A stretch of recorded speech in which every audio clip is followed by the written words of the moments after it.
Namaste. Why I don't support the illegal Indians who have just been deported from the US to the India? इसमें दो बातें हैं। सबसे पहले तो हर वो इंसान जो इंडिया के बाहर जा रहा है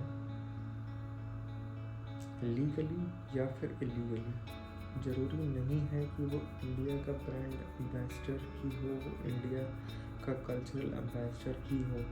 यस, अगर वो अपने कल्चर को रिस्पेक्ट करता है, अपने इंडियन रूट्स पे प्राउड फील करता है, वो उन वैल्यूज़ को भी वहाँ पे इम्प्लीमेंट करता है, तो yes, it is more than welcome.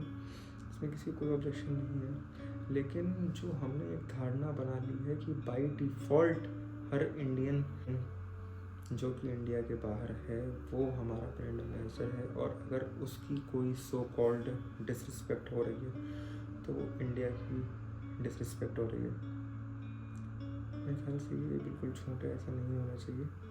जितने भी इंडियंस इंडिया वापस आए 100 से ज़्यादा, सबसे पहली बात तो वो इलीगली किसी दूसरी कंट्री में एंटर किया उन्होंने, तो उस कंट्री के पास वेल विदिन इट्स राइट पूरा हक है कि वो उन इंडियंस को अपनी कंट्री में अलाउ ना करें, उन्हें बाहर निकाल दें, जो कि उन्होंने किया।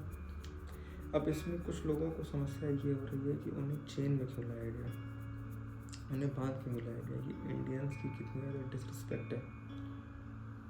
तो ये इंडियंस की डिसरिस्पेक्ट नहीं है, यहाँ पे हमें क्लियर डिमार्केशन करना होगा कि ये उन लोगों की डिसरिस्पेक्ट है जिन लोगों ने दो कंट्रीज़ के लॉ तोड़े, इंडिया के और यूएस के।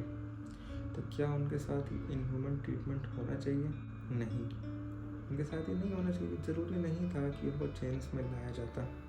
पर क्या इंडिया इस पोजीशन में है कि हम किसी फॉरेन कंट्री को बोलें कि आप कैसे हमारे इलीगल इंडियंस जो कि हमारी कंट्री से बाहर निकले आप उनको ट्रीट करो?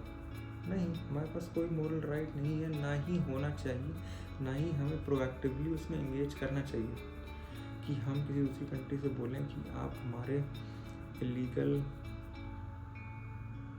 इंडियंस को कैसे ट्रीट करो, क्योंकि उन्होंने किसी फॉरेन कंट्री का लॉ ब्रेक किया है। वो हमारे लॉ के प्योर से बाहर हैं जब तक वो इंडिया के बाहर हैं। क्या डोनाल्ड ट्रंप को ये करना चाहिए था? नहीं, पर उन्होंने ऐसा क्यों किया?